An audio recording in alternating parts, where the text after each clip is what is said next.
आज तक हमें यही लगता है कि हमारी जमीन पर रहने वाले सबसे बड़े जानवर सिर्फ डायनासोर थे, नो डाउट। लेकिन क्या आप जानते हैं कि रिसर्चर्स को दुनिया से ऐसे ऐसे क्रिएचर्स के फॉसिल्स मिल चुके हैं जो डायनासोर से भी ज्यादा बड़े थे। और इनमें से कुछ क्रिएचर्स तो ऐसे थे जिन्होंने रिसर्चर्स के भी होश उड़ा दिए थे कि ऐसे जायंट्स भी कभी हमारी अर्थ पर जिंदा थे।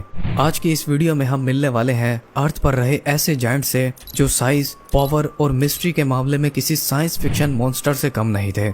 और इनमें से एक क्रिएचर तो आज भी हमारे ओशंस की गहराइयों में जिंदा है। एंड बिलीव मी, जैसे जैसे हम काउंटडाउन में आगे बढ़ेंगे, हर अगला क्रिएचर पिछले से भी ज्यादा अनबिलीवेबल होता चला जाएगा।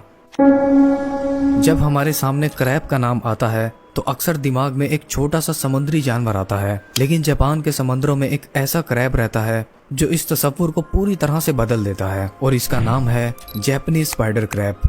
पहली नजर में ये किसी हॉरर मूवी के मॉन्स्टर की तरह लगता है। इसकी लंबी पतली टांगें इसे स्पाइडर जैसी शक्ल देती हैं और इसी वजह से इसे स्पाइडर क्रैब कहा जाता है। लेकिन असल शॉकिंग चीज इसकी बॉडी नहीं बल्कि इसका साइज है। इसकी टांगों का टोटल स्पैन लगभग 3.7 मीटर्स यानी 12 फीट तक पहुंच सकता है। यानी अगर ये अपनी टांगे पूरी तरह से फैला दे तो एक छोटी फैमिली कार जितनी जगह कवर कर सकता है। सोचिए, आप स्कूबा डाइविंग कर रहे हो, नीचे हर तरफ अंधेरा हो और अचानक दूर से ये जायंट क्रिएचर धीरे धीरे आपकी तरफ चलना शुरू कर दे। ज्यादातर लोग उसी वक्त पैनिक कर जाएंगे। लेकिन हैरानी की बात यह है कि इतना डरावना दिखने के बावजूद भी जापानीज स्पाइडर क्रैब इंसानों के लिए डेंजरस नहीं है, क्योंकि ये ज्यादातर डेड एनिमल्स, छोटी मछलियां और समुद्री ऑर्गेनिजम्स खाकर गुजारा करता है। ये जापान के पैसिफिक ओशन की 600 मीटर्स यानी 2000 फीट की गहराइयों में रहता है, वहाँ जहाँ सूरज की रोशनी लगभग खत्म हो जाती है। और शायद इसी वजह से बहुत कम लोगों ने इसे अपनी आंखों से देखा है। लेकिन इस क्रिएचर की एक और खास बात भी है, ये क्रैब बहुत लंबी जिंदगी जी सकता है। साइंटिस्ट के मुताबिक कुछ जापानीज स्पाइडर क्रैब्स 100 साल तक भी जिंदा रह सकते हैं। लेकिन अगर आपको लगता है कि आप ये जायंट देखकर हैरान हो गए हैं, तो अब वक्त है उस क्रिएचर से मिलने का जिसने शार्क्स के आने से भी बहुत पहले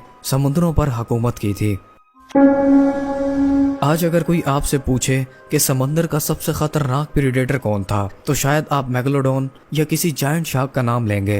लेकिन शार्क से भी करोड़ों साल पहले समंदर का असली बादशाह एक बिच्छू था और उसका नाम था जेकिलोप्ट्रियस। ये कोई आम बिच्छू नहीं था, बल्कि ये एक जायंट सी स्कॉर्पियन था जो लगभग 390 मिलियन साल पहले अर्थ के ओशंस में रहता था। इसकी लंबाई तकरीबन 2.5 मीटर्स यानी 8.5 फीट तक पहुंच सकती थी, यानी एक फुल ग्रोन इंसान से भी लंबी।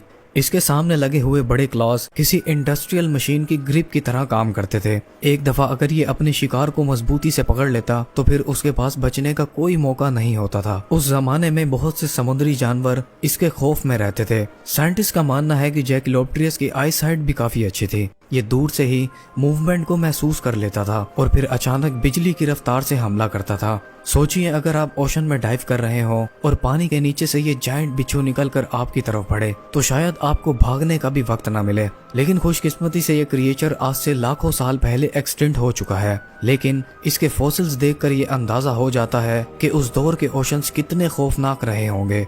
एंड बिलीव मी, जेकिलोप्ट्रियस तो सिर्फ शुरुआत थी।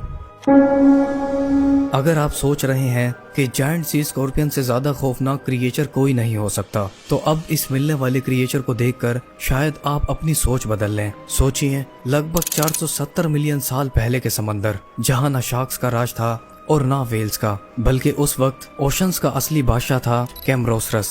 पहली नजर में आपको शायद ये किसी जायंट स्क्विड जैसा लगे, लेकिन रियलिटी में ये उससे बिल्कुल डिफरेंट था। इसके पास एक लंबा कोन शेप शेल होता था जो 11 मीटर्स यानी 36 फीट तक लंबा हो सकता था, यानी एक डबल डेकर बस के बराबर। और इस शेल के अंदर छुपा होता था इसका नरम जिस्म, जबकि बाहर निकले हुए इसके टेंटिकल्स हर वक्त शिकार की तलाश में रहते थे।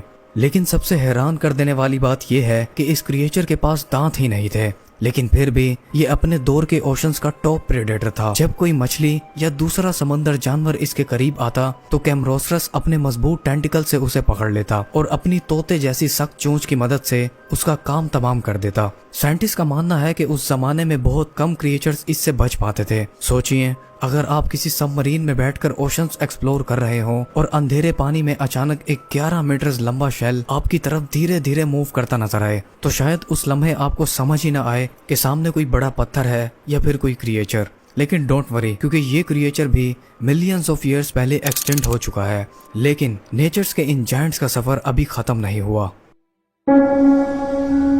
1834 जब अमेरिका और इजिप्ट में कुछ अजीब फॉसिल्स डिस्कवर हुए, साइंटिस्ट को यकीन था कि उन्होंने किसी जायंट मैरीन रेप्टाइल की हड्डी ढूंढ निकाली है। इसीलिए उन्होंने इस फॉसिल को बेसिलोसोरस का नाम दिया, जिसका मतलब है किंग लिजर्ड।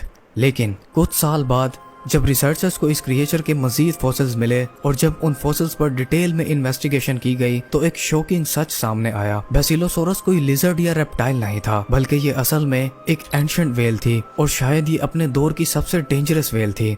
बेसिलोसोरस की लंबाई लगभग 20 मीटर्स यानी 65 फीट तक पहुंच सकती थी, यानी एक 6 स्टोरी बिल्डिंग जितनी लंबी। लेकिन इसकी बॉडी आज की वेल से काफी मुख्तलिफ थी। इसका जिस्म लंबा और सांप जैसा था और इसके मुंह में आम वेल्स की तरह बेलिन ब्लेड्स नहीं थी, बल्कि तेज नोकीले दांत मौजूद थे। ये दांत इस बात का सबूत है कि ये वेल फिल्टर फीडर नहीं बल्कि एक खून खराबा करने वाला प्रेडेटर था। साइंटिस्ट को इसके फॉसिलाइज्ड स्टमक कंटेंट्स में दूसरी वेल्स और बड़ी मछलियों की हड्डियां भी मिली हैं, यानी ये बेसिलोसोरस सिर्फ शिकार नहीं करता था बल्कि ये अपने करीबी रिश्तेदारों को भी नहीं बख्शता था।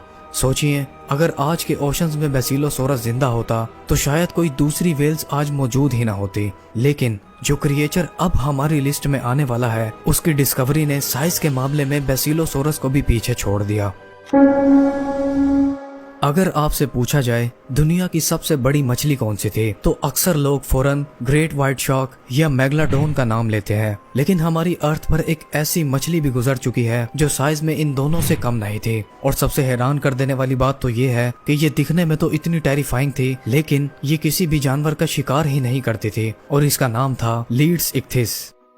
इस क्रिएचर का पहला फॉसिल 1889 में इंग्लैंड के एक साइंटिस्ट एल्फ्रेड लीड्स को मिला था और इसी वजह से इसका नाम लीड्स इक्थिस रखा गया था। साइंटिस्ट के मुताबिक ये जायंट फिश लगभग 27 मीटर्स यानी 88 फीट तक लंबी हो सकती थी, यानी एक स्कूल बस से भी कहीं ज्यादा लंबी। लेकिन इतने बड़े साइज के बावजूद इसके मुंह में शिकार करने वाले दांत ही नहीं थे, बिल्कुल आज की व्हेल शार्क की तरह।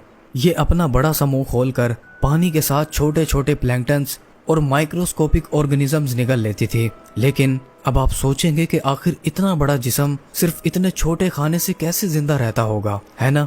साइंटिस्ट का मानना है कि जुरासिक ओशंस में प्लैंक्टन्स की क्वांटिटी आज के मुकाबले में कई गुना ज्यादा थी, इसीलिए लीड्स इक्थिस को कभी खाने की कमी महसूस नहीं हुई। लेकिन इतना बड़ा होना हमेशा फायदा नहीं देता, क्योंकि उसी ओशन में कुछ ऐसे प्रेडेटर्स भी रहते थे जो इस जायंट फिश पर भी हमला करने की हिम्मत रखते थे। साइंटिस्ट को इसके फॉसिल्स पर गहरे बाइट मार्क्स मिले हैं जो बताते हैं कि उस दौर के ओशंस कितने डेंजरस थे।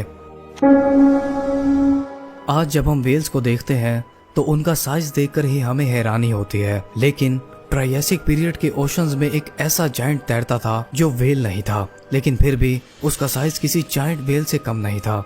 इस क्रिएचर का नाम था शेस्टोसोरस। पहली नजर में ये किसी डॉल्फिन या वेल जैसा लगता था, लेकिन असल में ये एक इक्थियोसोर था, यानी एक मैरीन रेप्टाइल जो डायनासोर्स के दौर में समुद्रों में रहता था। साइंटिस्ट के मुताबिक शेस्टोसोर्स की लंबाई 21 मीटर्स यानी 69 फीट तक पहुंच सकती थी, यानी एक पूरी सिटी बस से भी लंबी। सबसे हैरान कर देने वाली बात यह है कि इतना बड़ा होने के बावजूद इसके दांत या तो बहुत छोटे थे या कुछ स्पीशीज में बिल्कुल थे ही नहीं। इस वजह से रिसर्चर्स का मानना है कि ये बड़े शिकार का पीछा करने की बजाय सॉफ्ट बॉडीड क्रिएचर्स जैसे कि स्क्विड्स वगैरह को निगल लेता था। इस क्रिएचर्स के फॉसिल्स पर इन्वेस्टिगेशन से ये पता चला कि शेस्टोसोरस 200 मिलियन साल पहले इस दुनिया से एक्सटिंक्ट हुआ था।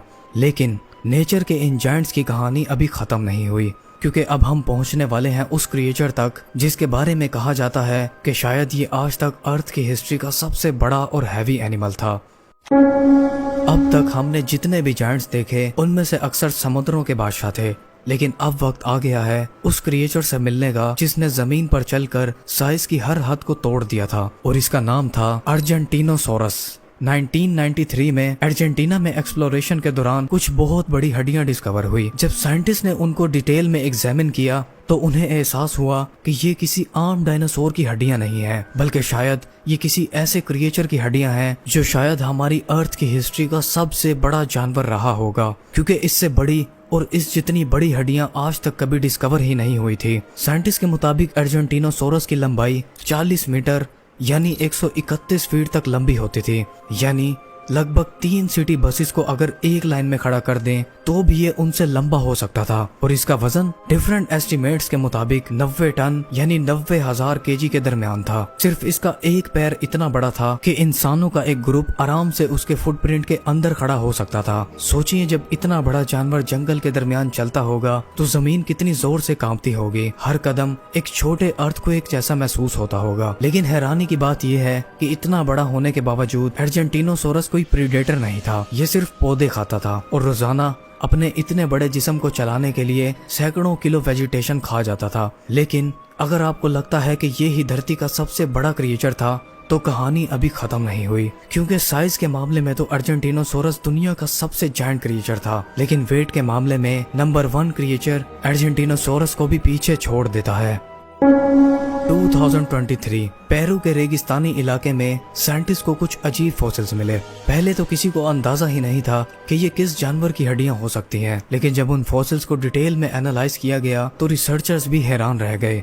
ये फॉसिल्स एक ऐसी जायंट व्हेल के थे जिसे हम पेरुसीटस कोलोसस के नाम से जानते हैं। इस क्रिएचर की लंबाई लगभग 100 फीट एस्टिमेट की गई, जो सुनने में शायद इतनी एक्स्ट्रा ऑर्डिनरी ना लगे, लेकिन असली शौक इसकी लंबाई नहीं बल्कि इसका वजन था। साइंटिस्ट के मुताबिक पेरुसीटस का वजन 180 टन से 340 टन तक वजनी हो सकता था, यानी 1,80,000 केजी से 3,40,000 केजी वजनी। यकीनन ये सुनकर मेरी तरह आपके भी रोंगटे खड़े हो गए होंगे। अगर ये एस्टिमेट फ्यूचर रिसर्च से कंफर्म होता है तो ये हिस्ट्री का सबसे हैवी एनिमल बन सकता है, यानी आज की सबसे बड़ी ब्लू व्हेल से भी कई गुना ज्यादा भारी। और सबसे इंटरेस्टिंग बात तो ये है कि रिसर्चर्स को अभी तक इसका पूरा स्केलेटन भी नहीं मिला, सिर्फ कुछ वर्टिब्रे, रिब्स और हिप बोन्स डिस्कवर की गई हैं। लेकिन इन हड्डियों का साइज इतना जबरदस्त था कि उन्हें देखकर ही साइंटिस्ट को अंदाजा हो गया था कि ये कोई आम व्हेल नहीं थी। इस क्रिएचर की हड्डियां भी दूसरी व्हेल्स के मुकाबले में कहीं ज्यादा थिक थीं।